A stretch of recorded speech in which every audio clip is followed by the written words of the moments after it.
We've got the transfer portal open and rocking. We got Ole Miss, the lone SEC team left standing. It is time to get the squad together. You're talking ball with the SEC squad. From Alabama to Tennessee, from Georgia to Oklahoma, from Auburn to Texas, it's the local experts of the Locked On Podcast Network bringing you scoops, breakdowns, and the most comprehensive preview of the upcoming SEC weekend. It's the SEC squad, and we have a seat for you. Hurt feelings and thin skin are prohibited. Squad up, you're part of the SEC squad. Up, everybody, welcome into the SEC squad. Sit back, grab your favorite beverage, and join us as we get you ready to talk another week of, well, at least one more week of SEC football action. We'll see if this carries over one more week as Ole Miss Rebels will take on the Miami Hurricanes Thursday night in Phoenix, Arizona. Let's welcome in our panel. We got Zach Blackerby from Locked On Auburn. We got Stephen Willis, the man of the hour, Locked On Ole Miss. Corey Burton from Locked On Vandy. Jimmy Stein, Locked On Bama. John Miller, Locked On Mizzou. I am Chris Gordy from Locked On SEC. And gentlemen, we'll get into the transfer portal and everything else, but we do have a football game happening this week. How did we get here? How is Ole Miss the last last SEC team standing? They beat Georgia is how they're the last SEC team standing. And honestly, that was a very nice night in the Sugar Bowl. I had a good time. And it's really nice to be I don't know, I'm worried about throwing my back out, carrying the entire conference in football. Oh, wow. Oh, man. It's going to be rough. And the good news is Arkansas, Mississippi State, Missouri, everybody, if we can do it, you can do it. Don't let anybody tell you can't. What about Vanderbilt? Come on. You're screwed. Oh, come on. I mean, y'all are closer than anybody, right? This I'm year? kidding. Hey, if Northwestern thinks they can win with Chip Kelly, anything's possible, I'd say. I really do. It is crazy though, guys. I mean, like it's, look, we're not all about conference pride everywhere we go, but like the Big Ten people, they've been squawking. And if the Big Ten wins a third straight championship, it's going to suck. So is anybody kind of pulling for Ole Miss here from the periphery? Yeah, I'm pulling for Ole Miss. Yeah. Sure. I'm definitely pulling for Ole Miss, mostly for my guy Steven, but also just to kind of ram it down Lane Kiffin's throat a little bit would be enjoyable. I don't know if Chris Gordy agrees with me, but I personally would enjoy that. And I have to admit, I did enjoy seeing Ole Miss pull the upset after the reaction show. I have to say, I was going, wait a second, Ole Miss plus 7.5 against Georgia. What I said was that was an Athens line, not a Sugar Bowl line. And I think that somewhat proved out. And obviously the takeaway is Trinidad Chambliss was just incredible in the ball game. Yeah, that guy was surgical, man. And it was fun watching that game and watching him operate. And that offense was just humming, and those guys just rallied around Pete Golding, and that was great to see, given all the circumstances. It was like a 5-play stretch there in the fourth quarter where Austin Simmons was like, "Oh, he's the best player on the field." Okay, like he has made that abundantly clear. He is absolutely balling. Miller, back to your point though about Kiffin. Like I think he said Austin Simmons. He meant Trinidad Chambliss, obviously. Yeah, it's all right. Yeah, that's yeah. Sure. You were looking at me and thought of Austin, obviously. Simmons was like, "Yeah, okay, Mizzou." I get it. He was looking at Como real estate. Yeah, he was. He was definitely on Zillow during the game for sure. I'm so thinking about transfer portal quarter. I'm actually mad we're not talking about Byron Brown yet. That's really why I'm shaking up. We'll get there. We got to give Ole Miss their shine, though. This is. I guess I just care more about Byron Brown than Ole Miss, but I totally get it. Yeah. No, but I mean, ask for this, right? Like everybody's pulling for Ole Miss to be anti-Lane Kiffin. Like any anti-Lane Kiffin propaganda, I think most college football fans are all about it. He asked for it. He asked for every bit of this, Stephen. I'm the contrarian. And Golding I'm the contrarian. That's the easy route to take. I'm the defend Lane Kiffin. Come on, like why is everybody so mean to shit on this guy? You are definitely taking the road less traveled there. One thing's interesting. Everywhere you look is like the SEC is down. Oh, the SEC the dominance is gone. All of that, and I'm like, hey. We're still in the playoffs. We're in the Final Four. We could win the whole thing. And they're like, oh, the SEC, they'll just never be the same as what they were. It's the bias that Alabama and Georgia and these name brands not being in the game, it's completely showing through right now. As far as the conference strength goes, guys, too, I wonder what these other leagues' bowl records might be if you took their best 5 teams out of the bowl lineup and then they played the bowls with the rest of what's left after their best 5 teams weren't really playing in all these bowls that the national media is pointing at, saying the SEC's down. Really, in most of these bowls, the 10th place SEC team is losing to like the 3rd place Big 12 team, and they say that that's a measure of conference strength. I'm not so sure that it is. Nuance and context? No, they're not going to do that, though, Jimmy. No, There's no way. But you're absolutely right. Wins and losses. Big Ten. I know Vanderbilt didn't help that cause in the ReliaQuest Bowl, but In this weird universe, Texas did. Who knows? Hey, Well, Auburn didn't hurt it this bowl season, so y'all are welcome for that.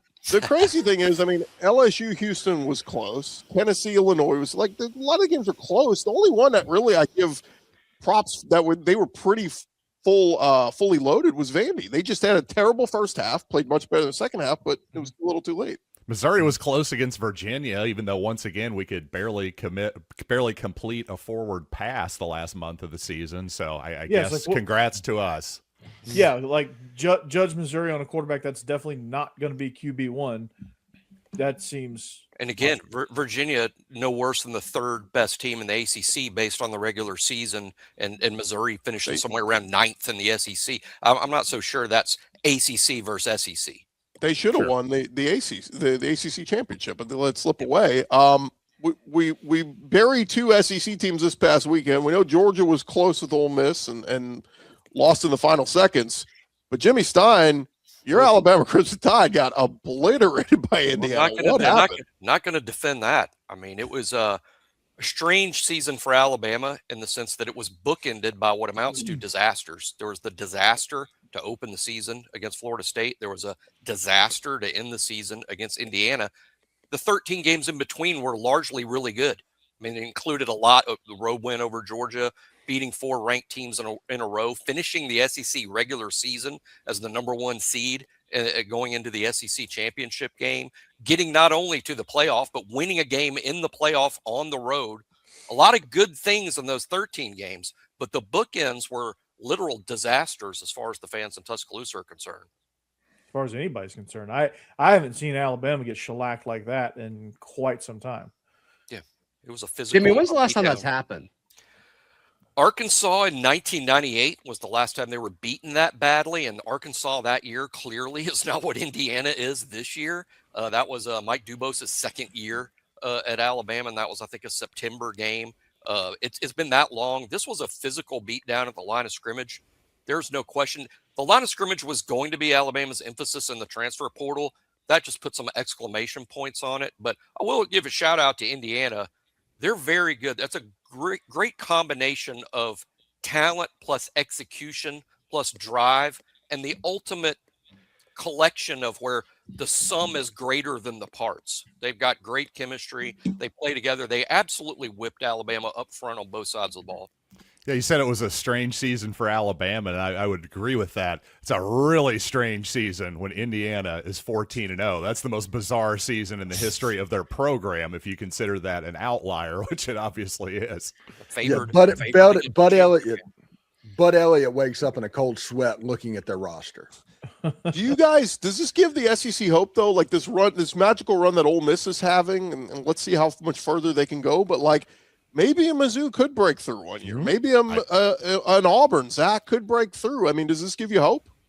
Gives me hope. I'm not going to speak for the great Zach Blackerby, but it does give me hope for sure. I think if Missouri just hits on the quarterback, they've been close in the past, close on Jaden Daniels, close on Fernando Mendoza. They just can't quite close at the end. Maybe Austin Simmons is the right guy. I dunked on Lane Kiffin earlier. I hope he's right, because he praised Austin Simmons before he left the Rebels just about a month ago, or a couple months ago now at this point. So I hope Lane's right about that one. It wasn't just propaganda.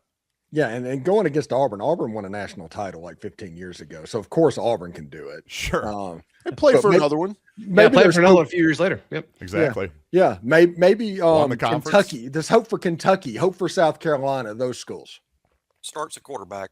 Start there. 100%. You got a great quarterback. Pavia. Such a game changer. Yeah, Pavia's coming back. No, just kidding. Byron Brown. Well, we're gonna get to the portal, but as we close out this segment, quick show of hands: are you taking Ole Miss to beat Miami? Raise your hand. Yeah, why not? Ooh, clean Why not? sweep! All 6 of us. Yeah. Wow. Ruben Bain just got some bulletin board material over there for the U, but Yeah, whatever that is. Yeah. What do you guys like on the other side? Raise your hand if you like Indiana over Oregon. I don't think Oregon has much of a chance. Honestly. I like Indiana. So 4-2. We like 30 Indiana. to 20 first time around. That was in Austin, and I think Indiana's playing better now than they were then. Yeah, I'm just rooting for Oregon, so it'd be Oregon versus Ole Miss, so it'd be the all-vowel national championship game. Be a hell of a uniform combo too. Indiana, Indiana vowel too. As long as we can just get out of the maroon thing, that's my deal. Too much maroon. Yeah. When we return here, guys, we're going to get into the portal. We'll talk about big names coming back and big names coming to the portal. I mean, that pipeline from USF to Auburn is churning. We will discuss that. Red hot, baby. Here on Watch our out. SEC Squad Show.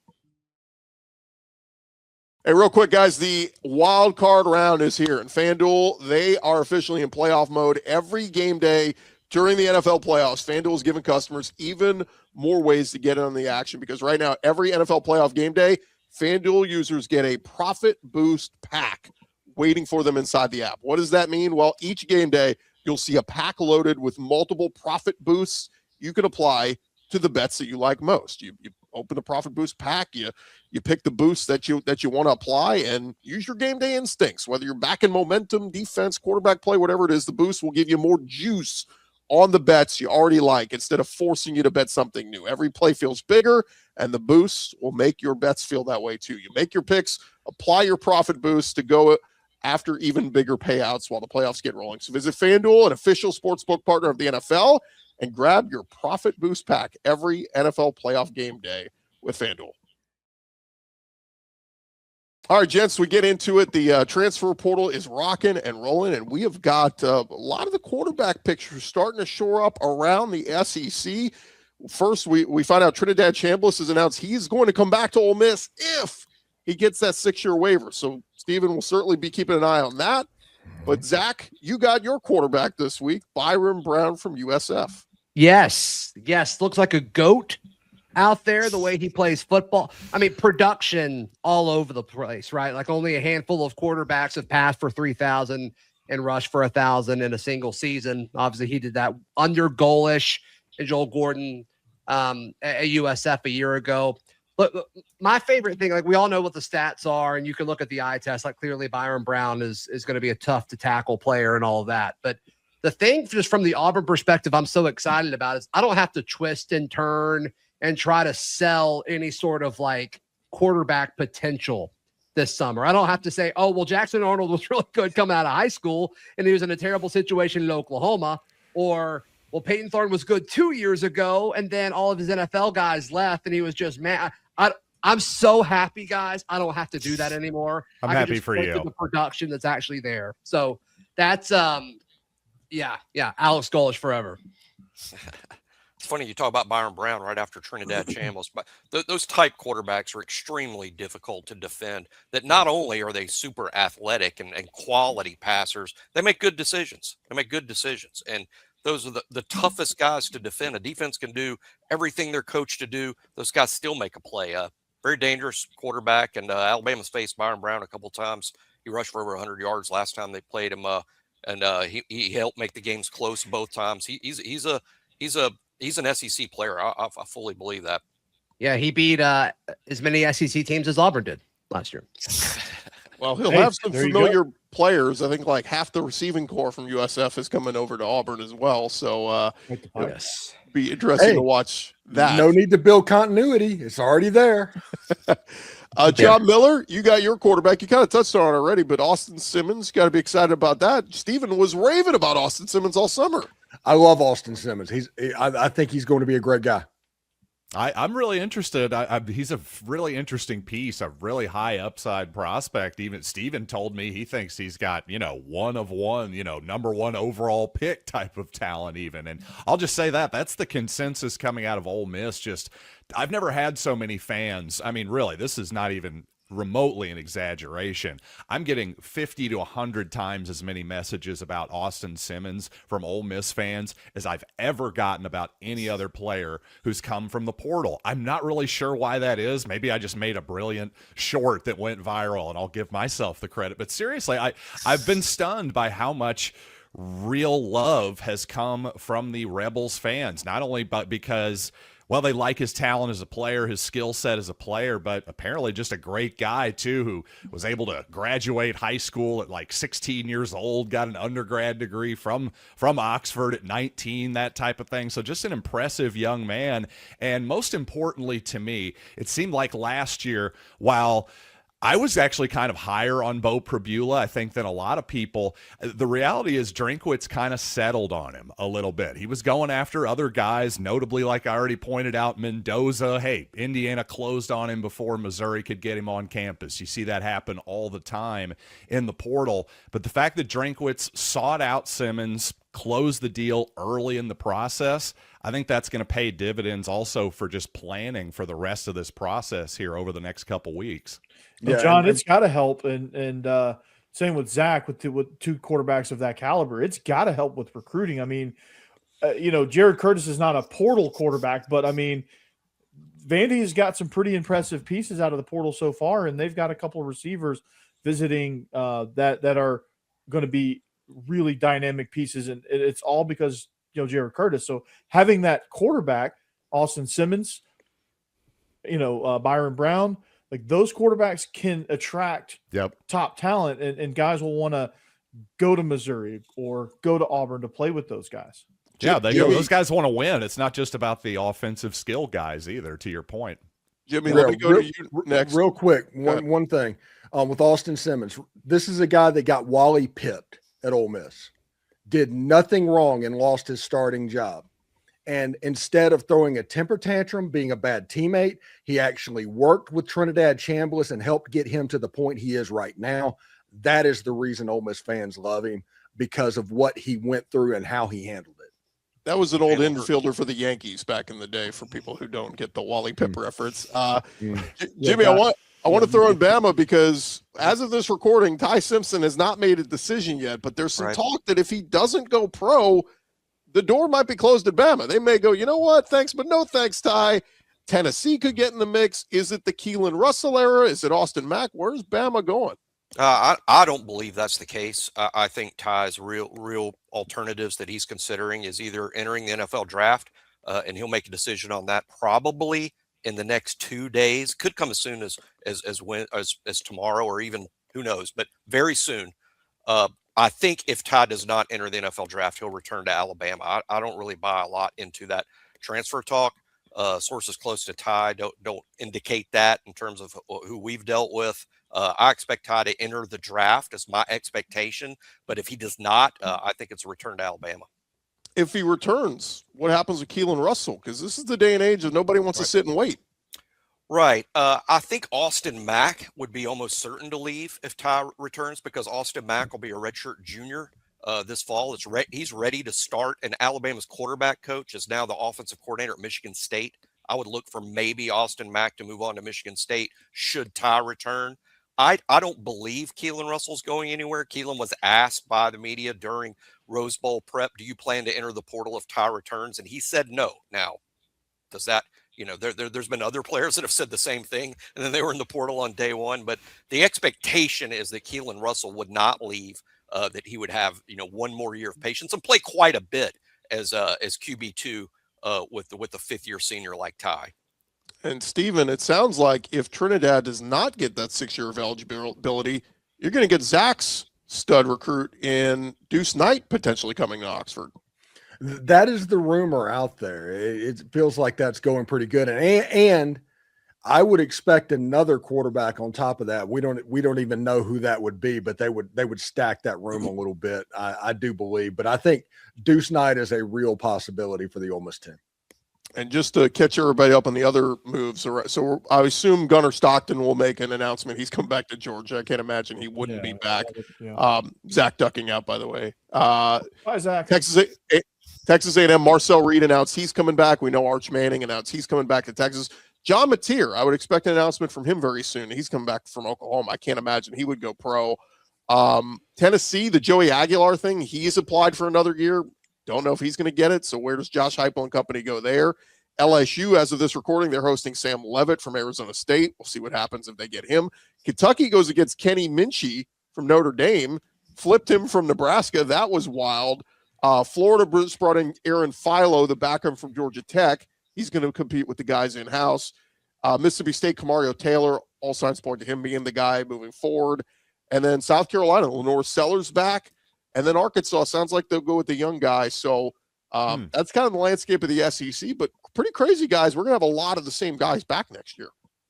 Yeah, it's really been the trend, not just in the SEC, but seemingly throughout the country. Some of it is certainly money. We all saw, I think, the Brendan Sorsby headlines, him getting $5 million from the landman in Texas Tech. But I think the trend is just quarterbacks. You mentioned it, Gordy and others, like guys like John Mateer. I think the smart money these days, figuratively speaking, not the literal money, but the smart thinking is that you need time. You need a little bit more seasoning. If you really want to be great in the NFL, you really want to cash in on the true big bucks of that league. Well, experience is it's not everything, but man, it's incredibly important. It's almost a prerequisite these days because there's not a ton of examples of guys with, 10 starts or less or fewer, I should say, coming in and dominating the league. You're going to have some high approval ratings in the offseason for most of these SEC teams, their quarterback. Seems to me that most likely, too soon to know for sure, but most likely just about every team in the league is going to be excited about who they have. Who knows how it's going to play out, how the season will play out. But I think Missouri's going to be excited about Austin Simmons. Ole Miss going to be excited about Chambliss or Deuce Knight. Corey and his folks certainly excited about Jared Curtis. Alabama's going to be excited with Ty returning or Keelan Russell. Georgia, Gunner Stock. You can go down the whole list. Arch Manning. Everyone's going to be South Carolina with Lenora Sellers and Kendall Briles. That's going to be that's very interesting about that. Yeah. I don't know that anybody in the league is going to go like, gosh, we're just not good at quarterback. In terms of saying it this summer, they might say it after the fall starts, but all summer, I think there's going to be a lot of optimism throughout the entire league. Let me throw this out too. Everybody's just assuming the consensus preseason Heisman favorites Arch Manning. What if Trinidad wins a few more games here and comes back to Ole Miss? Trinidad Chambliss could be the favorite for the Heisman next year. If Trinidad comes back, if he gets the waiver, he'll be a favorite to win the Heisman Trophy next year. That's a great call. Mm-hmm. All right, when we return, gents, we will talk a little bit more on the transfer portal. I'll get your thoughts on what name intrigues you most that either your school or another school has picked up so far in the portal. We'll discuss that more with the squad coming your way next.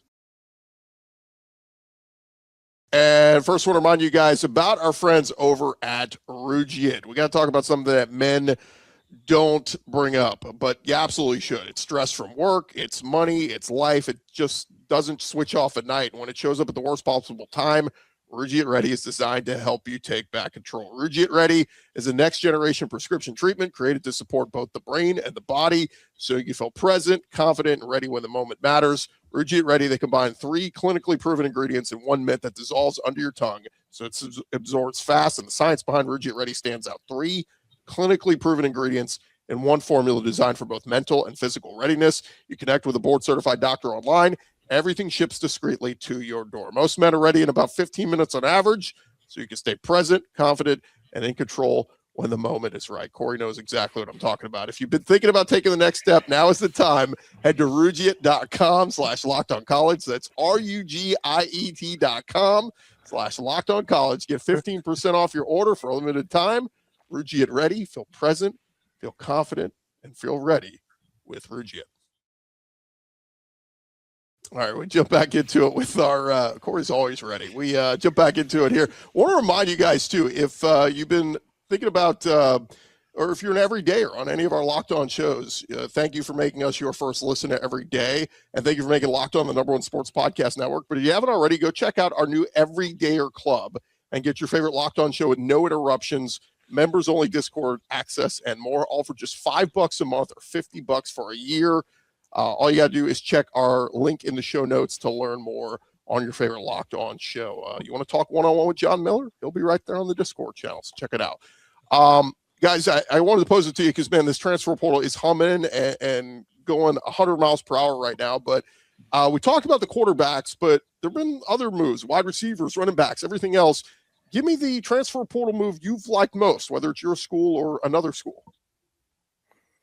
Well, I'll start out the retention. Obviously, Trinidad Chambliss, Kewan Lacey, getting those guys back when everybody was worried about them leaving. That was probably the biggest news. The transfer portal, the players coming in, I really like Chris Jones, the linebacker out of Southern Miss. He's from Hartsfield Academy. He's a thumper. He wanted to come to Ole Miss. He went to Southern Miss and worked his way up. It's kind of like the minor league system that the G5 has become. He took advantage of that. And then Jaheim Otis. He is somebody that would have been at Ole Miss a year ago, but his price was a little bit too high. Either Ole Miss came up with a little bit more money this time, or his price went a little bit down. He's somebody that is perfect for the Pete Golding defense and kind of slides him 1-to-1 for Xavier Harris after he graduates. On the Missouri side, you know what? I'm going to say a former Oregon kid, Jaleel Florence, cornerbacks, a taller corner, 6'1", like Missouri likes to recruit. He's a guy who got off to a great start with Oregon, was playing early, and then his sophomore season seemed like he broke out, and then he's been just, well, snake bit with injury, missed all of 24, played just one game in 25. I think there's a real chance, especially since he's had so much time now to recover, that Missouri could have really found a diamond in the rough here in 2026. And if they have, that's a big deal because Missouri is losing its top 3 corners from what was an excellent defense this past season. Yeah, I'm gonna go with I'm gonna go with Vanderbilt filling some really big needs and getting some top guys at those positions, like Bo Johnson, coming from the offensive line factory that is North Dakota State.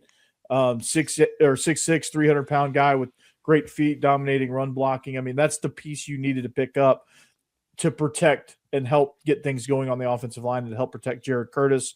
The Eli Stowers replacement was the one I think everyone was just kind of curious about and just anticipating. And Javante Connor from East Carolina fits that bill, athletic, flex-type tight end.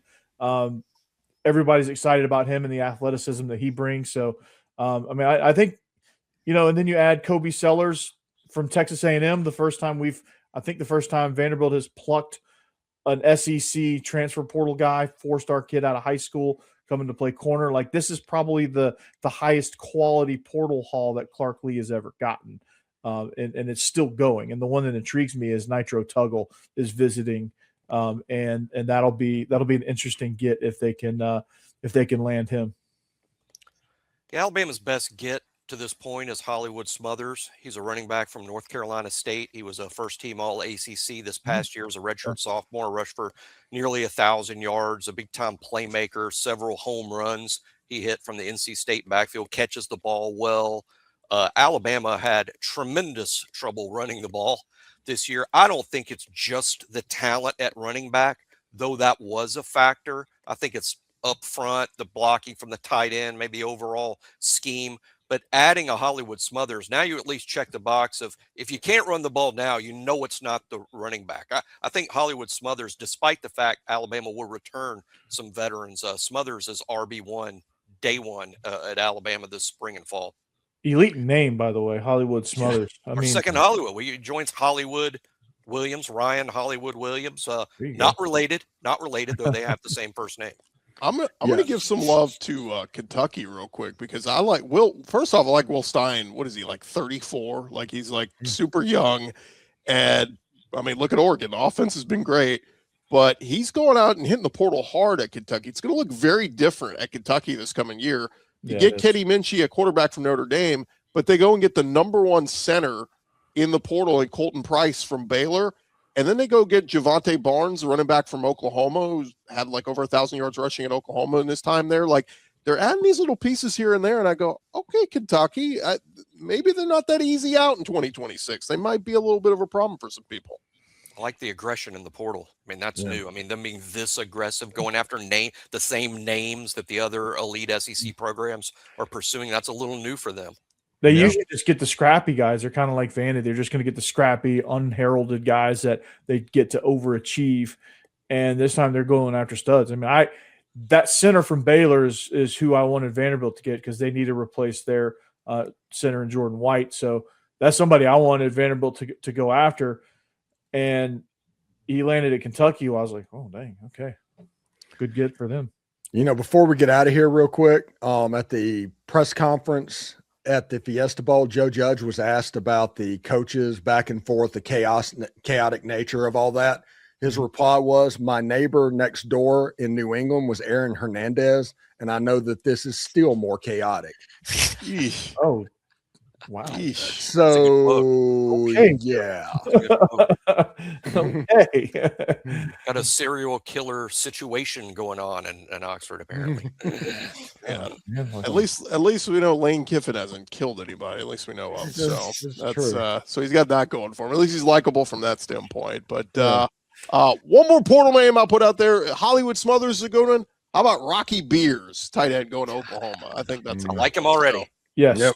He needs that NIL deal from Coors Light, and we'll be rocking and rolling.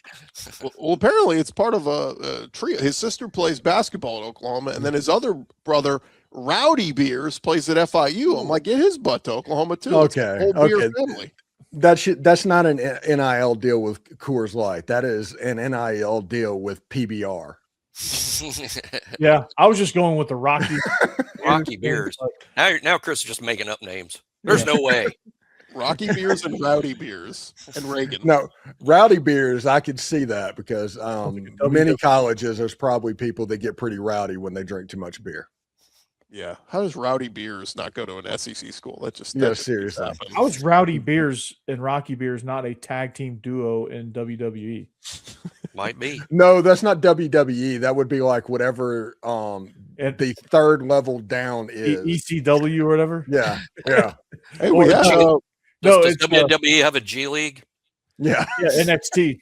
Remember the old Kentucky linebacker Cash Daniels? He was wrestling for a while, so maybe they got something there. And before we get out of here, please quit referring to what Trinidad Chambliss did against Georgia as a Johnny Manziel play. That was an Archie Manning.